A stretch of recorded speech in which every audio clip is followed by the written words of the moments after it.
everyone, it's Luna, and today I'm going to be talking about how to create a strong character. So yeah, let's go with this. So basically, your character should be a person.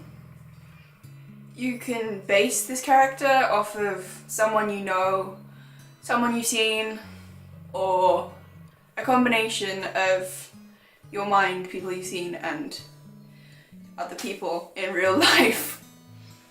But the point is, they should be real. They should be so regal and so faulted, but still have redeeming qualities, that you should be able to say, yeah, that's a real person. I created that person. It's basically my child.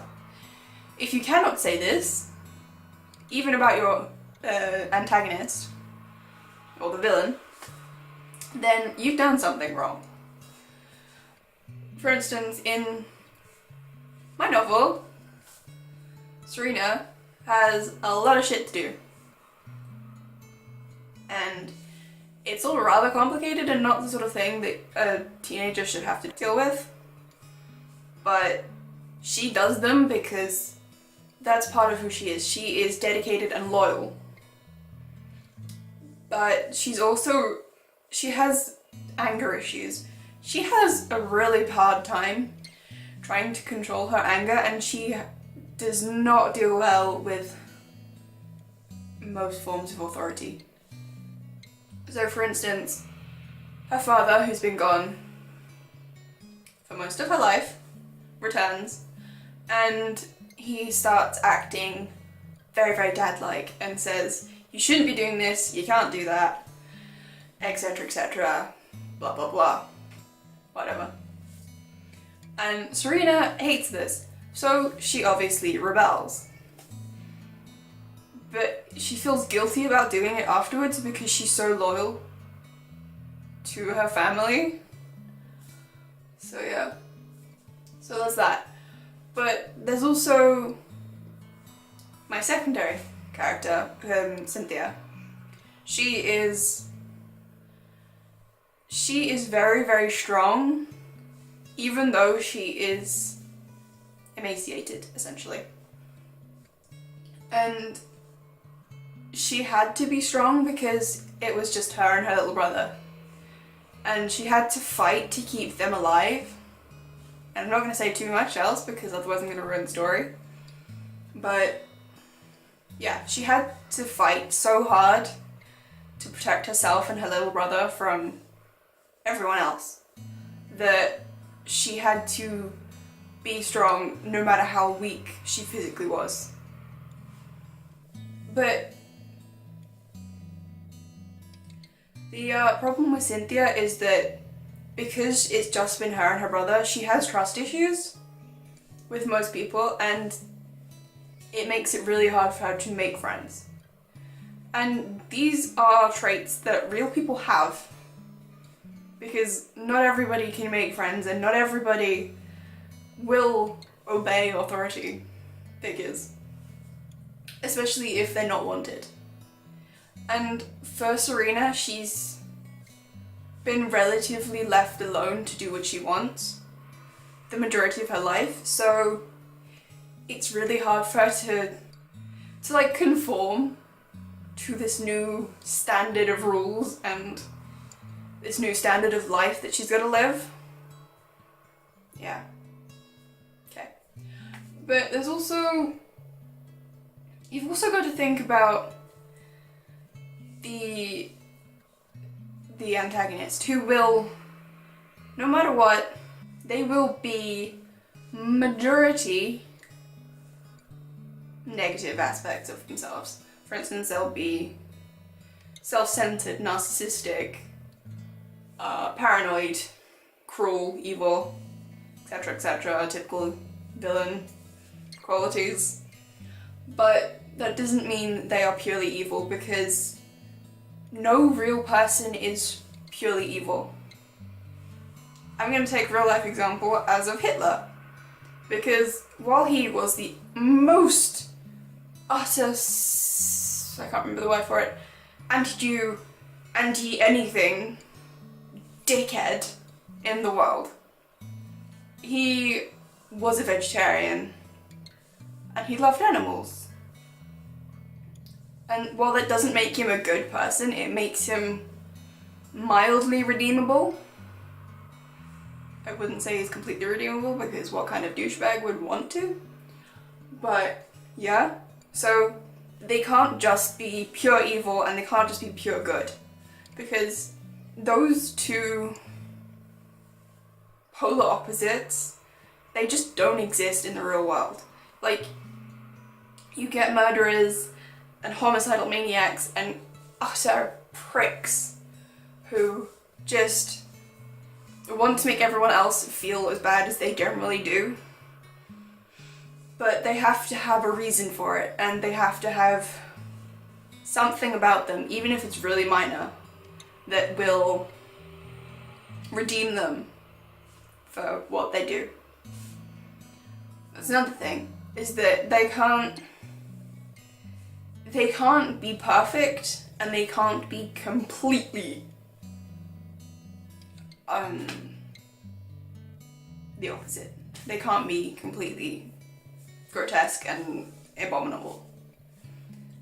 Because there's always a reason for them being a certain way. For instance, you can be born looking beautiful and perfect, and the right weight is easy for you to keep at, and all that other crap. But, you know, there is generally a point in your life where something happens that changes it. Or you become your looks and you become self-centered.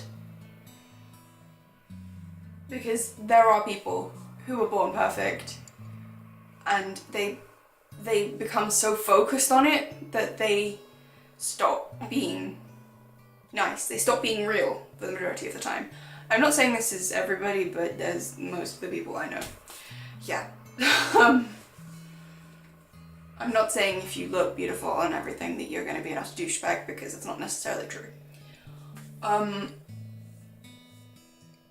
But it's the same with you can be the most giving, most religious, most Christian, blah blah blah. You can be the most whatever, the most good-hearted natured whatever. But usually you always have a downfall, whether it be self-righteousness or stubbornness or something. There is something wrong with you. There is something wrong with everybody, because nobody is perfect. I'm certainly not perfect, and I'm pretty sure most of you aren't. Yeah. I haven't scripted this, in case you haven't already guessed, so I'm just guessing what I'm trying to say. But basically, make your character flawed, make them redeemable, even if it's only slightly, and do not make them apolar.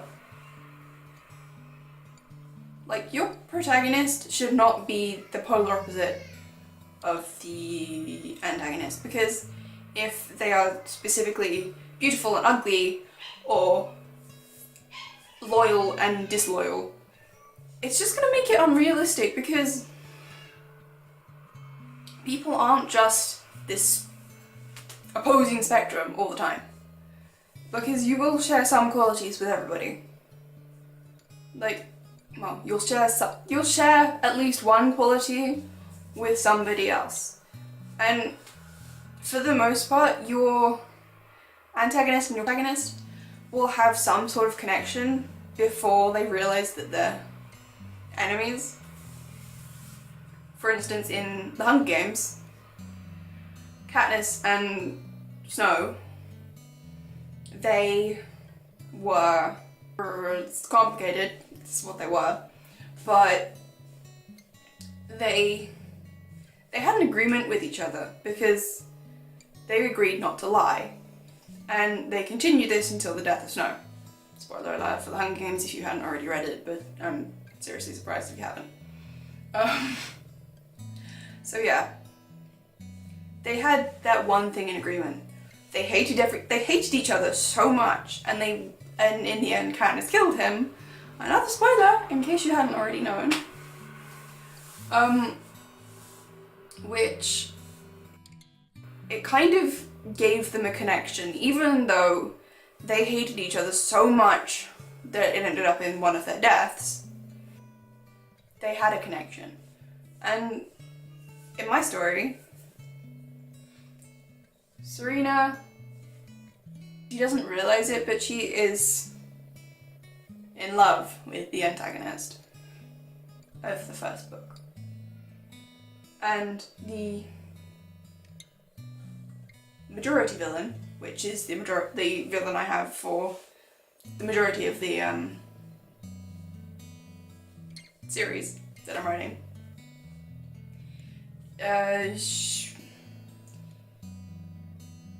there is a connection between the two of them that it goes beyond surface looks and etc. I'm going to finish this here because I'm not sure what else I'm going to say, and I think I'm repeating myself a lot. So, thank you for watching. Leave a like. Please subscribe to my channel. I post new videos every Monday. The links are down below. Please check out my other channel where I'm mostly doing singing now. So yeah, thank you for watching. Bye!